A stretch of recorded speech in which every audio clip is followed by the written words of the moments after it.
Assalamualaikum warahmatullahi wabarakatuh. Pada video kali ini kami akan membahas topik 5 mata kuliah perancangan dan pengembangan kurikulum dengan tema to be tailored atau pembelajaran disesuaikan untuk meningkatkan bakat, minat, gaya, dan kebutuhan individu.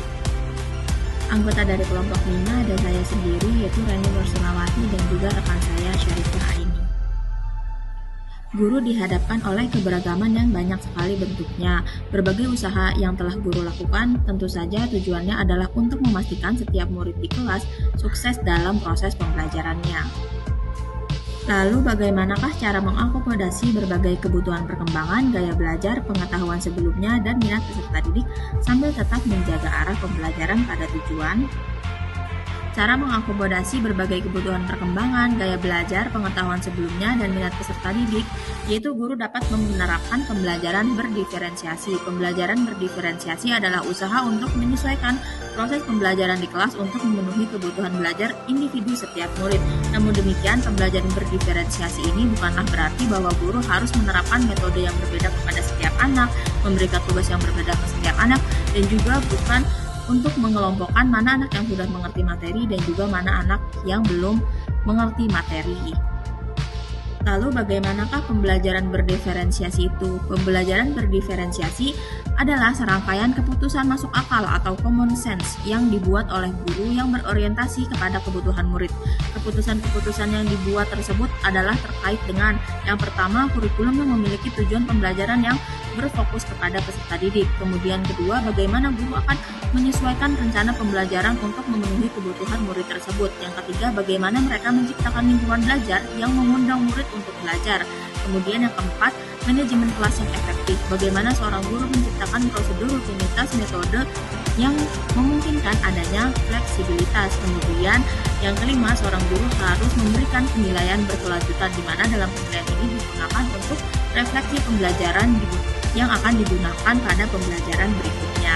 Sekian penjelasan dari saya, selanjutnya akan dijelaskan oleh rekan saya Syarifah Aini. Baik, pembahasan selanjutnya adalah bagaimana cara menyesuaikan rencana pembelajaran apabila ada perubahan kondisi untuk memaksimalkan keterlibatan dan efektivitas pembelajaran. Nah, apabila terjadi perubahan dalam kondisi ini, rencana pembelajaran ketika ada perubahan kondisi merupakan tugas yang penting untuk memastikan keterlibatan dan efektivitas pembelajaran tetap optimal. Adapun langkah-langkah yang dapat digunakan ketika menghadapi situasi ini adalah yang pertama, evaluasi situasi dan kondisi baru, di mana perhatikan perubahan kondisi dengan cermat. Yang kedua, komunikasi efektif, yakni komunikasi perubahan tersebut kepada siswa, orang tua, dan staf sekolah dengan jelas dan transparan. Pada tahap berikutnya, yakni penyesuaian metode pengajaran, di mana metode pengajaran disesuaikan dengan kebutuhan siswa dan kondisi baru. Di tahap berikutnya, yakni pertimbangan gaya belajar siswa, di mana hal ini bisa dimulai dengan kenali gaya belajar siswa dan sesuaikan metode pengajaran untuk mencakup berbagai jenis pembelajaran. Lalu fleksibilitas jadwal, jika memungkinkan berikan fleksibilitas dan jadwal pembelajaran.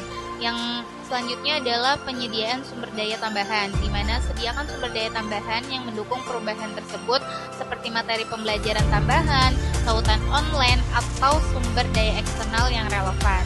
Dan yang terakhir adalah pemantauan dan umpan balik terus-menerus, di mana guru bisa memulai dengan pantau progres siswa secara terus-menerus dan berikan umpan balik secara berkala. Gunakan umpan balik dari siswa untuk menyesuaikan metode pengajaran dan materi.